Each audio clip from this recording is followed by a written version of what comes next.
গণতন্ত্রের জন্যই আজকে দীর্ঘদিন ধরে তিনি সংগ্রাম করছেন এবং কারাগারে রয়েছেন, এখন বন্দী অবস্থায় আছেন। প্রতিদিনই তাকে মৃত্যুর সাথে লড়তে হয়। সেই দেশের যে বেগম খালেদা জিয়া, আপনাদের মনে করে দিতে চাই যে 2018 সালের ফেব্রুয়ারি মাসে আমাদের যে এজিএম হয়েছিল লা মেরিডিয়ান হোটেলে, সেই লা মেরিডিয়ান হোটেলে তিনি একটা দীর্ঘ বক্তব্য রেখেছিলেন। সেই বক্তব্যের মধ্যে পরিষ্কার করে তিনি বলেছিলেন, আমি জানি না এরপরে এই আদালতের রায়ের পরে আমি কোথায় থাকবো, কিন্তু আমি আপনাদেরকে বলছি যে আপনারা গণতন্ত্রের আন্দোলনে কখনো পিছু পা হবেন না। আপনাদের সমস্ত শক্তি দিয়ে আপনারা গণতন্ত্রের জন্য আন্দোলন করবেন, গণতন্ত্রকে মুক্ত করবেন, এই ছিল তার নির্দেশ। রাজনীতি থেকে সরিয়ে দেওয়া, তাকে সরিয়ে দেওয়া মানে এই দেশের জাতীয়তাবাদী আন্দোলনের মূল নেতৃত্বকে সরিয়ে দেওয়া, স্বাধীনতার পক্ষে শক্তিকে সরিয়ে দেওয়া, উন্নয়নের পক্ষে শক্তিকে সরিয়ে দেওয়া। ভারতকে যদি আমরা কাজটা দিই তাহলে আমাদের পানির সমস্যার সমাধান হয়ে যাবে। যেটা করেছে যে তিস্তার পানির সমস্যা, যেটা বন্টন যে সমস্যা, সেটাকে আপনি বাতিল করে দিলেন, অর্থাৎ তিস্তার পানি বন্টনের সমস্যা রইল না। অভিন্ন নদীগুলোর পানি বন্টনের কোনো সমস্যা রইল না। এইভাবে আপনার দেশকে পুরোপুরি ভাবে ভারতের কাছে একেবারে জিম্মি করে দিচ্ছেন। আপনার সীমান্তে হত্যা হচ্ছে প্রতিদিন, গতকালও হত্যা হয়েছে। এই বিষয়ে একটা কথা আপনারা বলেন নাই এই সফরে। আমাদের খুব সরাসরি প্রশ্ন আপনাদের কাছে, কোন পৃথিবীতে কোন দেশ আছে বন্ধু দেশ, একটা এত বন্ধু সম্পর্ক দেখি আপনার স্বামী স্ত্রীর মতো, তাহলে কোন দেশ আছে বলেন যে তার বর্ডারে বন্ধুরা গুলি করে হত্যা করে আমাদের নাগরিককে? এই বিষয়গুলো জবাব দিতে হবে। বেগম খালেদা জিয়াকে কেন বন্ধ করে রেখেছেন?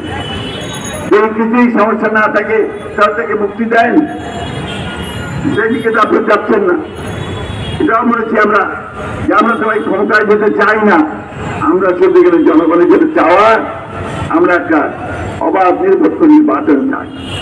সেই নির্বাচনের ব্যবস্থা করেন, তাহলে তো কোনো সমস্যা থাকবে না।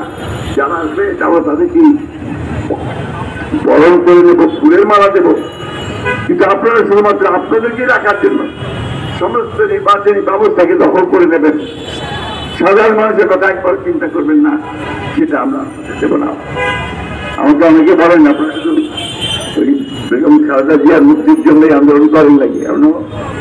আমরা গত 2 বছর ধরে আন্দোলন করেছি এই দেশের ইনফ্লেশনের জন্য, দ্রব্যমূল্য বৃদ্ধির বিরুদ্ধে আন্দোলন করেছি, আমরা অন্যায়ভাবে মানুষকে হত্যা নির্যাতন করার বিরুদ্ধে আন্দোলন করেছি, আমরা দুর্নীতির বিরুদ্ধে আন্দোলন করেছি, ব্যাংক লুটের ব্যাপারে আন্দোলন করেছি, টাকা পাচার ব্যাপারে আমরা আন্দোলন করেছি।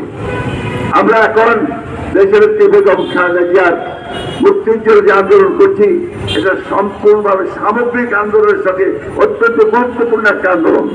কারণ আমি আগে বলেছি দেশের বেগম খালেদা জিয়া আর গণতন্ত্র এই দুটিকে আলাদা করে রাখা যাবে না। তাই বন্ধুগণ, বক্তব্য দীর্ঘ করতে চাই না, শুধু এইটুকু বলতে চাই, আজকে দেশ অত্যন্ত বিপদে পড়েছে। দেশের বেগম খালেদা জিয়ার নির্দেশ আছে, আমাদের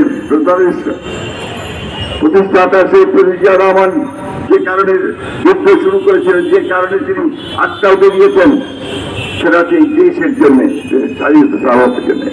আমাদের ভারপ্রাপ্ত চেয়ারম্যান যিনি আজকে সুদূরে আছেন, তিনি সেইখান থেকে দিন রাত পরিশ্রম করছেন এই দলকে, মানুষকে সংগঠিত করে এই ভয়াবহ প্রাচীন শক্তি তাকে সরিয়ে জনগণের শাসন প্রতিষ্ঠা করার জন্য।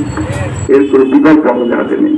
তাই আসুন আমরা সবাই ঐক্যবদ্ধ হই, সংগঠিত হই এবং দেশের একটি মুক্তির যে আন্দোলন, এই আন্দোলনকে আমরা সারা বাংলাদেশে ছড়িয়ে দিই এবং এটাই করে আমরা একই সাথে গণতন্ত্রের আন্দোলনকে সামনের দিকে এগিয়ে নিয়ে যেতে পারবো। বন্ধুগণ, আসুন আমি সকলকে আহ্বান জানাচ্ছি, এটা শুধু বিএনপির আন্দোলন হওয়া উচিত নয়, এই আন্দোলনটা সমস্ত দেশের মানুষের। তাই সকল দল মত নির্বিশেষে সকলের কাছে আহ্বান জানাবো, এই অন্যায়ের বিরুদ্ধে দেশনেত্রীকে যেভাবে হত্যার উদ্দেশ্যে তাকে আটক করে রাখা হয়েছে, তার মুক্তির জন্য আপনারা সবাই কথা বলুন, সোচ্চার হন, আন্দোলনের শহীদ হন। আপনাদের আবারও নারী ও শিশু অধিকার সংরক্ষণ যে প্রধান, তাদেরকে ধন্যবাদ জানিয়ে